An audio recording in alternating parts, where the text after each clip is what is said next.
All right, I guess to kind of wrap things up here, I wanted to kind of leave you all with a couple of closing thoughts as we come to the end of the semester. And first and foremost, since many of you all are fairly new at what you're doing, I'd like to recommend that you find yourself some type of mentor out there where you work, somebody that you can sit down, talk to, try to get a clear, unbiased opinion about just exactly how well you're doing in the teaching profession. Someone that will, not tell you what you want to hear, but tell you the truth. I've had a number of wonderful mentors in my career. They've really helped me to grow professionally and personally. And we just can't really teach it in isolation. Those that do really don't grow in their profession. And so find yourself someone out there that you can work with and be willing to serve as a mentor to you. I think you're going to see that as a positive. And I guess secondly is to enjoy what you're doing. If you have to get up and dread every day whenever you go to work, find yourself another profession, because the enthusiasm that you display to your students is contagious, and also to other faculty. You and I can get into some really bad ruts with negativity, and let's face it, there's a lot of stuff out there to be negative about, but there's a whole lot of positive stuff that you and I do every day that really affects our students and our communities. And so feel good about yourself, pat yourself on the back every now and then, because what you and I do matters. Now, I guess I'd like to spend some time talking about your final project. I've been giving some thought to it, and in the past what I've done is this little project dealing with a lesson that you do a PowerPoint on, and an outline, a lesson plan, and all that stuff, just like we've done right here. I have kind of made a decision that I'm not going to go that direction this semester, because let's face it, times are tough right now in the teaching profession,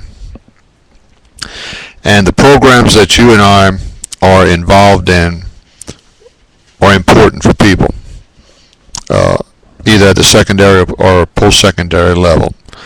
They're learning skills that are going to help them for the rest of their lives, both soft skills, hard skills, and everything in between.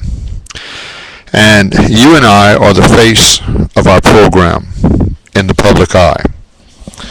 And what I'd like to do is to have each of you write a, let's say, no more than 300-word article about your program that you would submit to your local newspaper for them to run in a weekly or whatever day that they would choose, and have them run it so the public can get an idea of what it is you're doing, and you can have a chance to tell them about all the positive things that are going on in your classroom. And so we have to kind of be cognizant of from the newspaper standpoint, that they have a very limited amount of space for news like this. Most of their space is taken up with advertising, so they can make some money. And then, of course, there's local news, and this kind of falls into local interest. And so we want to kind of limit the amount of words that we've got there, because if we don't do it, they will. So use 300 words as a ballpark, and do it with a word processor like Word. And one of the first things I'm going to be looking at is the word counter that I've got set up on my version of Word to first of all see if you've got less than 300 words there. Any more, I'm going to probably try to email it back to you so you can cut some words out. But keep count of your words, 300 or less. And the things that I'd like to see included in your little article would be where you teach, what you teach, who you teach. Give some positive outcomes of students' experiences, that you've put some students to work, that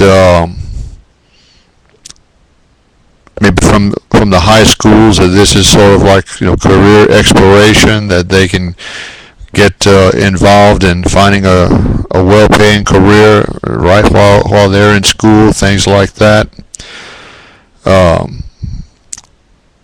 Any kind of student stories, success stories, are just like gold.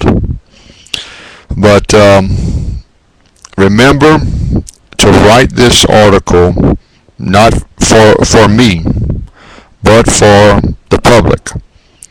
And you need to know your audience. A couple of things that you may want to consider. First of all, don't use any kinds of acronyms that we use in the educational field,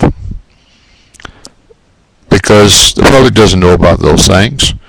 Try to use plain, simple English, because the last research that I saw, the average reading level of Americans is about 8th grade. So try to shoot for 8th grade level, and try to be as clear and concise as you can be about your program, so the public can get an idea of what it is you do. And for those of you that may not be teaching, I think a good alternative for those of you that may fit that category would be to do sort of a letter to the editor of a local newspaper, and tell them about the positive things about vocational education, and that the public ought to support those endeavors. Now, you may not have to go that 300-word length, but I've seen some letters to the editor, and maybe opinion kinds of essays in the editorial section of a newspaper that, or certainly within that ballpark. So just do something like that, and that's certainly a positive thing for us. And so look at your local newspapers, big, small, doesn't matter. Write something for them, submit them, call the newspaper up, submit it if you can. Certainly follow your chain of command. You may have some kind of policy or procedure to follow with that, but do that. I'd love to see you all follow through with each one of these little lessons. I'd like the draft of it, your final draft, but once you get it to me, ship it over there to that local newspaper so that they could run it, and you could get some good PR from it. So that's about it. I'm not going to give a whole lot more specifics than that, because y'all all have different programs, and I hate to kind of write y'all into a corner. Be creative, and I'm just looking forward to seeing what is going to happen, because you and I cannot minimize the effect that the public has on our programs, because obviously they support it with their taxes, with their